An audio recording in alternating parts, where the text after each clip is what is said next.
الله أكبر الله أكبر لا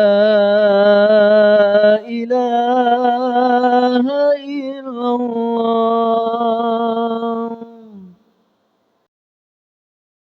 إن الحمد لله نحمده ونستعينه ونستغفره ونعوذ بالله من شرور أنفسنا ومن سيئات أعمالنا.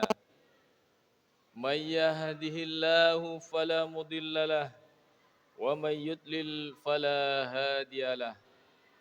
أشهد أن لا إله إلا الله وحده لا شريك له وأشهد أن محمدا عبده ورسوله لا نبي بعده. اللهم صل وسلم على حبيبنا ورسولنا محمد صلى الله عليه وسلم وعلى آله وأصحابه ومن تبعهم بإحسان إلى يوم الدين. أما بعد فيا عباد الله أوصيكم وإياي بتقوى الله. اتقوا الله لعلكم ترحمون. اتقوا الله حق تقاته ولا تموتن إلا وأنتم مسلمون. قال الله تعالى في القرآن العظيم: أعوذ بالله من الشيطان الرجيم. بسم الله الرحمن الرحيم. يا أيها الناس اتقوا ربكم الذي خلقكم من نفس واحدة وخلق منها زوجها وبث منهما رجالا كثيرا ونساء واتقوا الله الذي تساءلون به والأرحام إن الله كان عليكم رقيبا. وقال أيضا: قل إن كنتم تحبون الله فاتبعوني يحببكم الله ويغفر لكم ذنوبكم والله غفور رحيم. Sadaqallahul azim. Hadirin jamaah salat Jumat Masjid Al-Mizan rahimakumullah.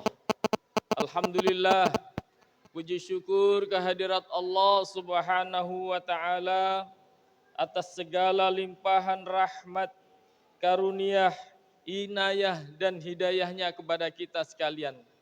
Sehingga pada siang hari ini kita masih diberikan kemampuan, kita masih diberikan kesempatan oleh Allah Subhanahu wa taala untuk melaksanakan sebuah ibadah yang mulia, yakni ibadah salat Jumat yang sedang kita laksanakan pada siang hari ini. Selanjutnya salawat serta salam semoga selalu terlimpahkan kepada junjungan kita Nabiullah Muhammad sallallahu alaihi wasallam beserta keluarganya, para sahabatnya dan pengikut-pengikutnya hingga akhir zaman. Hadirin sekalian yang dirahmati oleh Allah Subhanahu wa taala, melalui mimbar yang mulia ini saya mengajak kepada para hadirin sekalian dan khususnya kepada diri saya sendiri. Marilah kita selalu meningkatkan kualitas keimanan dan ketakwaan kita kepada Allah Subhanahu wa taala dengan cara menjalankan segala apa yang diperintahkan oleh Allah Subhanahu wa taala dan meninggalkan segala apa yang dilarang oleh Allah Subhanahu wa taala. Hadirin sekalian yang dirahmati oleh Allah Subhanahu wa taala. Sekitar 2 minggu yang lalu umat Islam tengah memperingati sebuah hari besar Islam, yakni hari besar Maulid Nabi Muhammad sallallahu alaihi wasallam. Kita sebagai orang Islam kita harus mengetahui siapakah Nabi Muhammad itu. Oleh karena itu, dengan diadakannya peringatan Maulud Nabi Muhammad sallallahu alaihi wasallam, di situ ditujukan agar kita sebagai umat Islam mengenal siapakah sosok Nabi kita Muhammad sallallahu alaihi wasallam. Di samping kita mengenal tentang kepribadian beliau, kita juga perlu mengenal apa saja ajaran-ajaran yang disampaikan oleh beliau baginda Nabi Muhammad sallallahu alaihi wasallam.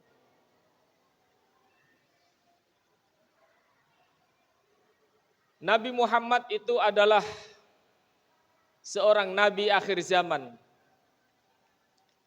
Beliau adalah penutup para nabi.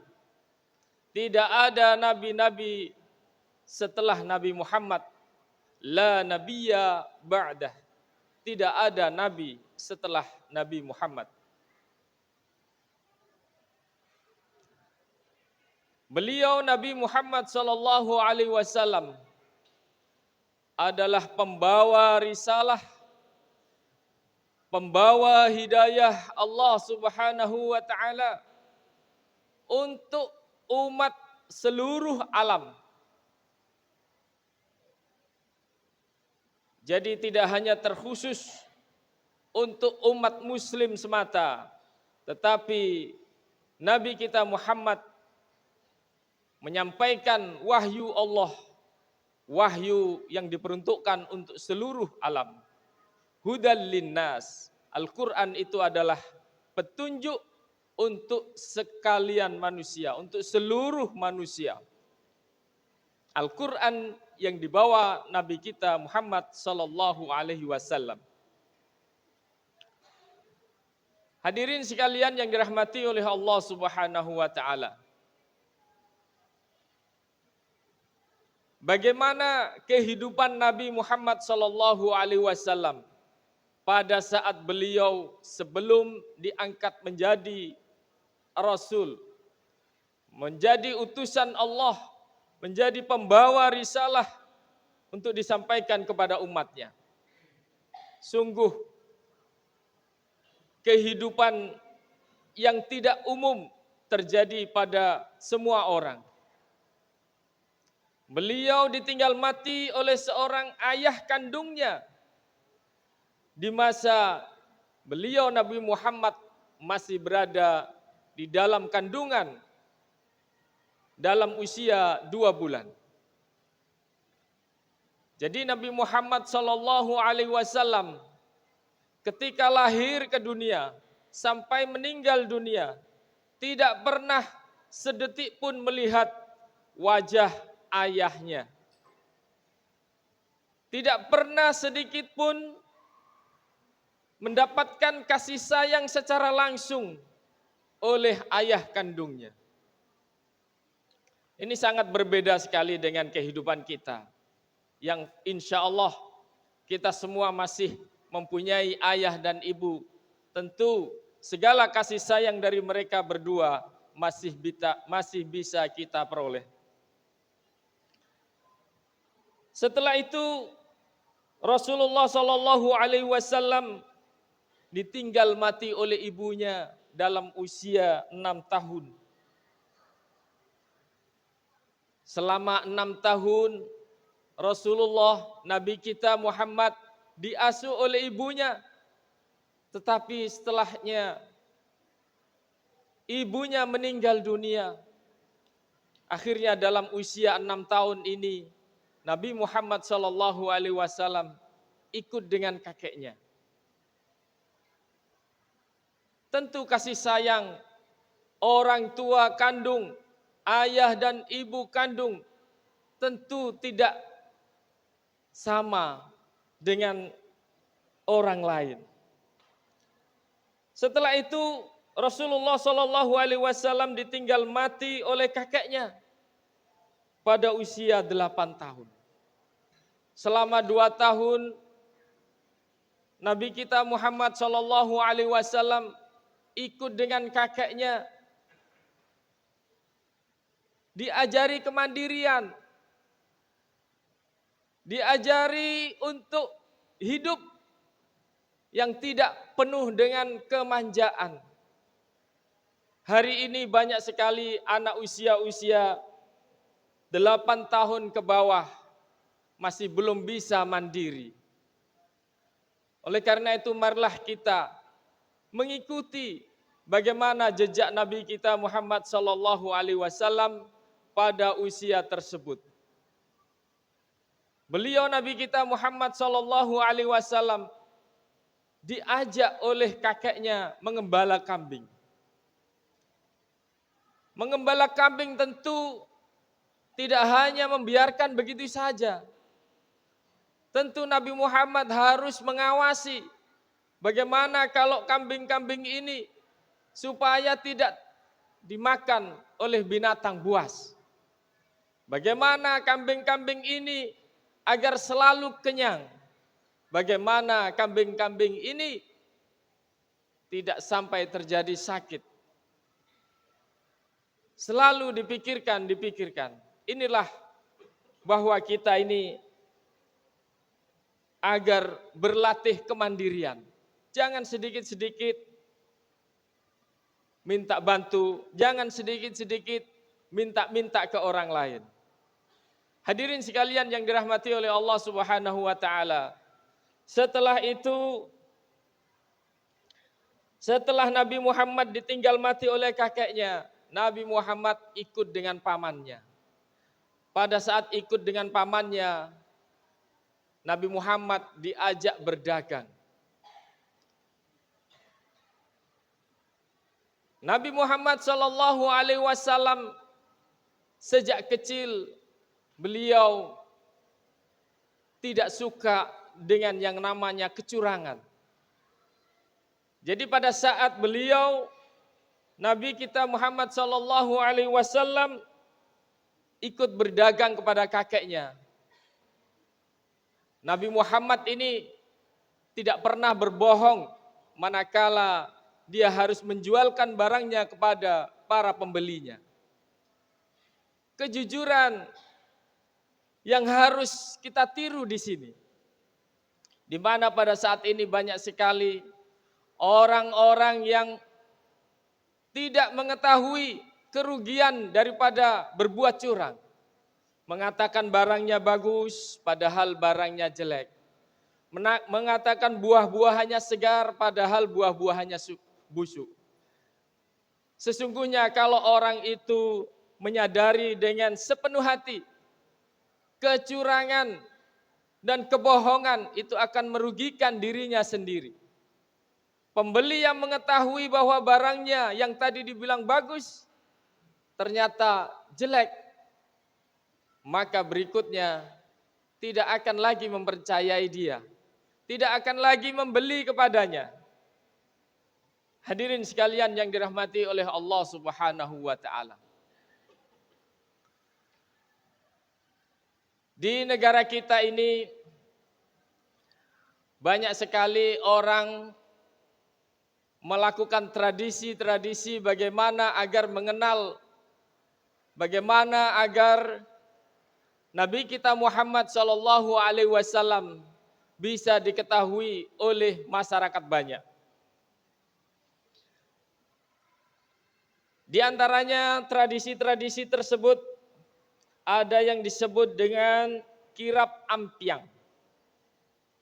Ada yang disebut dengan muluden, ada yang disebut dengan gerbek maulid, pajang jimat, bunga ladu, walimah, ngelusur pusaka dan lain-lain. Ini adalah tradisi-tradisi yang dilakukan oleh umat Islam di Indonesia, yang negara yang sedang kita pijak saat ini. Di antara perayaan-perayaan itu bentuknya ada yang dengan cara menggiring makanan, memajang makanan lalu diarak di setiap ujung jalan. Ada yang dengan cara mencuci keris, dan lain sebagainya, dan lain sebagainya. Tapi di antara sekian banyak acara-acara, tradisi-tradisi itu, ada sebuah sesi di mana sesi itu adalah sesi perebutan makanan.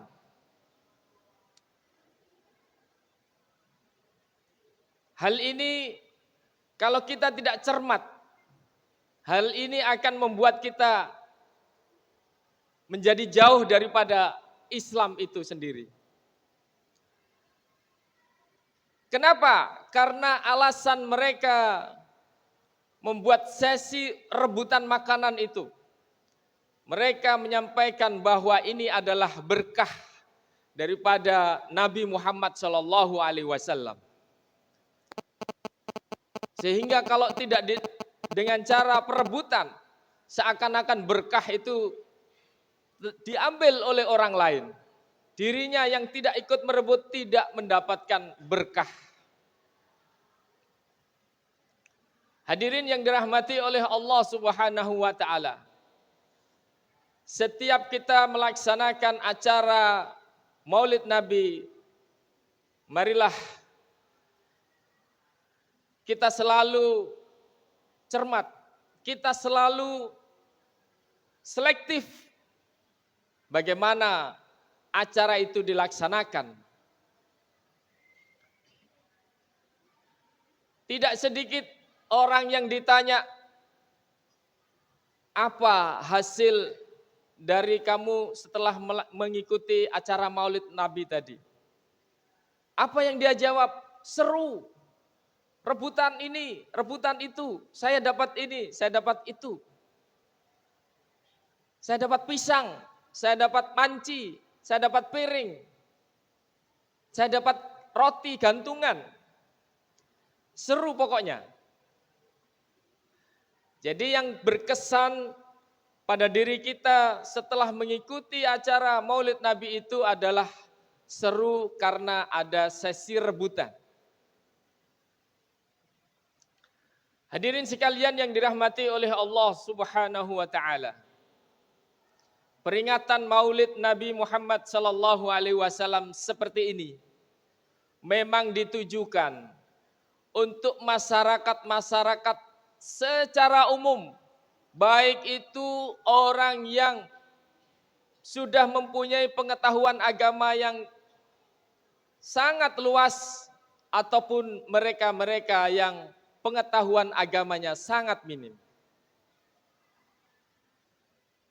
Sehingga dengan acara seperti ini, tidak hanya orang-orang yang berilmu agama yang tinggi yang mengikuti, tapi semuanya mengikuti. Sehingga mungkin mereka-mereka yang tidak pernah dekat dengan masjid, mereka-mereka yang tidak pernah dekat dengan sholat, mengetahui ada acara seperti itu, dia tertarik. Ini patut kita ambil positifnya. Karena setelah tertarik seperti itu, yang mereka lakukan adalah menyampaikan kisah-kisah Nabi Muhammad sallallahu alaihi wasallam melalui bacaan-bacaan berjanji, melalui bacaan-bacaan sholawat. Akan tetapi apabila bacaan-bacaan yang mereka sampaikan itu tidak diberitahukan apa artinya, maka itu sangat disayangkan. Karena mereka-mereka yang hadir akhirnya hanya mendapat seru-serunya saja. Oke, mungkin itu tahap pertama, tapi tahap berikutnya perlu ditambah dengan tausiah-tausiah, perlu ditambah dengan bagaimana kehidupan Nabi Muhammad sallallahu alaihi wasallam. Hadirin sekalian yang dirahmati oleh Allah Subhanahu wa taala. Marilah kita tengok bagaimana Al-Qur'an menyampaikan masalah bagaimana cara kita mengikuti Nabi Muhammad sallallahu alaihi wasallam. Disampaikan oleh Allah Subhanahu wa taala di dalam surat Ali Imran ayat 31. A'udzubillahi minasyaitonir rajim. Qul in kuntum tuhibbunallaha fattabi'uni yuhibbukumullah wa yaghfir lakum dzunubakum wallahu ghafurur rahim. Katakanlah Muhammad, katakanlah wahai Muhammad, kata Allah kepada Nabi Muhammad. In kuntum tuhibbunallah, jika kalian mencintai Allah Subhanahu wa taala, fattabi'uni, ikutilah aku. Katakanlah Muhammad, ikutilah aku dalam arti ikutilah Nabi Muhammad. Yuhibbukumullah, maka Allah akan mencintai kalian. Jadi hadirin sekalian yang dirahmati oleh Allah Subhanahu wa taala, marilah dalam rangka lahirnya Nabi Muhammad ini, marilah kita selalu memperdalam bagaimana ajaran-ajaran yang disampaikan oleh Nabi kita Muhammad sallallahu alaihi wasallam. Nabi Muhammad sallallahu alaihi wasallam pada usia 30 tahun beliau mempersatukan kaum-kaum, kabilah-kabilah yang ada di Mekah pada saat itu, yang mana mereka sedang bersengketa, mereka sedang berselisih, memperebutkan satu pekerjaan yang mereka anggap mulia, tapi mereka tidak bisa menemukan solusinya. Bahkan dikisahkan hampir mereka menumpahkan darah untuk hal ini. Apa itu? Yakni mengembalikan Hajar Aswad kepada tempat semula. Hajar Aswad ini dianggap oleh orang-orang Arab pada saat itu sebelum Nabi Muhammad sallallahu alaihi wasallam mendapatkan risalah kenabian dari Allah Subhanahu wa taala. Hajar Aswad ini memang sudah dianggap mulia. Bukan hanya orang-orang yang mengaku Islam, tapi orang-orang kafir Quraisy pada saat itu juga menganggap bahwa Hajar Aswad ini adalah barang yang mulia. Sehingga para kabilah-kabilah itu menganggap dirinya yang berhak mengembalikan Hajar Aswad ini kepada tempatnya.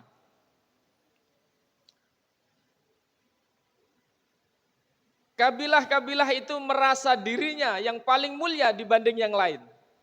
Sementara yang lain masih menganggap juga, kalau kabilah saya ini lebih mulia daripada yang lain. Yang lain semuanya menganggap seperti itu. Sehingga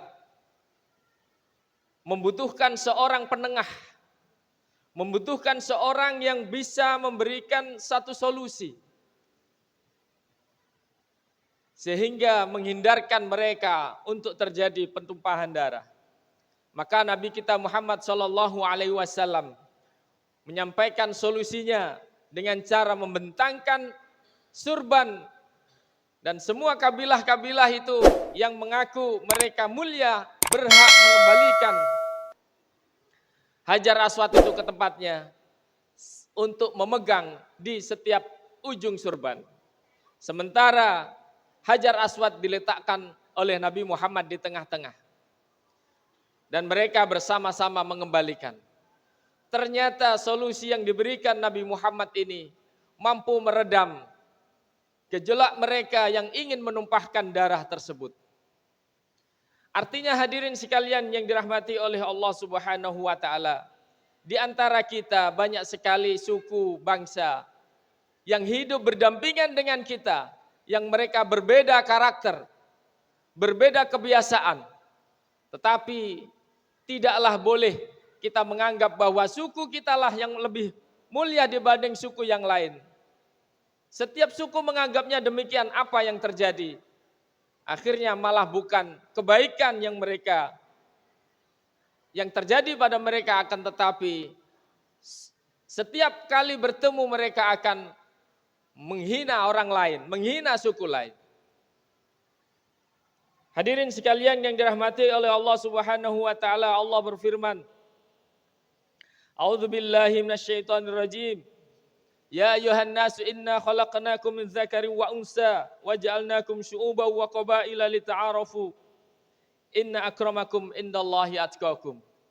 Sesungguhnya kami Allah menciptakan kalian dari jenis laki dan perempuan, bersuku-suku dan berbangsa-bangsa, bukan untuk saling membanggakan diri, bukan untuk saling merasa diri yang paling hebat dibanding suku yang lain, akan tetapi lita'arafu, untuk satu dengan yang lain saling mengenal. Bagaimana kalau kita bisa mengenal orang lain, suku lain, kalau kita selalu merasa diri kita yang paling hebat. Diteruskan di dalam ayat tersebut, inna akramakum indallahi atqakum. Sesungguhnya yang paling mulia di antara kalian adalah yang paling bertakwa. Yang paling bertakwa artinya yang paling taat kepada perintah-perintah Allah. Meskipun kita suku tertentu, tetapi kalau kita perbuatannya banyak sekali melanggar perintah Allah, maka kita tidak dikatakan mulia oleh Allah Subhanahu wa taala. Barakallahu li wa lakum fil Qur'anil azim wa nafa'ani wa iyyakum fima fihi wa dzikril hakim. Taqabbala minni wa minkum tilawatahu fastaghfiruh innahu huwal ghafurur rahim.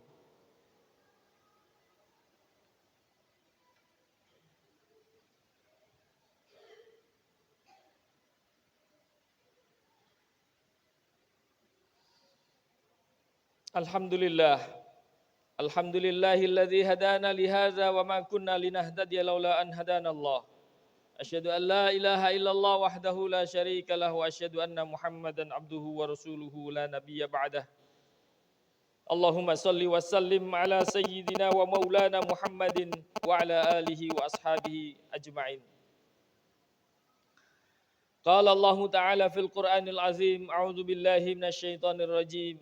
Bismillahirrahmanirrahim. Inna Allah wa malaikatahu yusalluna 'alan nabi ya ayyuhalladzina amanu sallu 'alaihi wa sallimu taslima.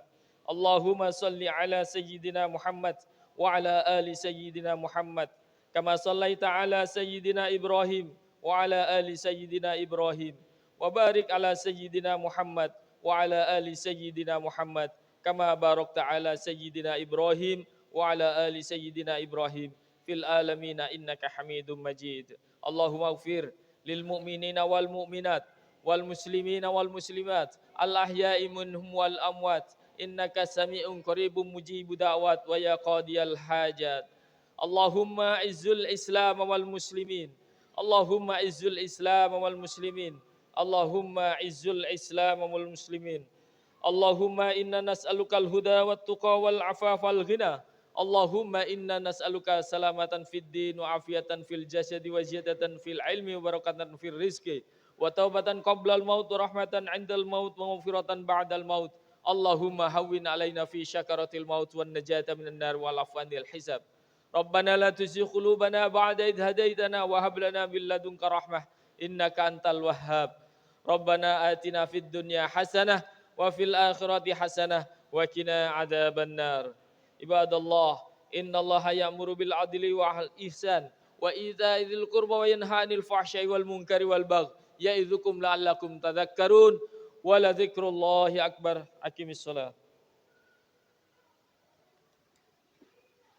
الله أكبر الله أكبر أشهد أن لا إله إلا الله أشهد أن محمدا رسول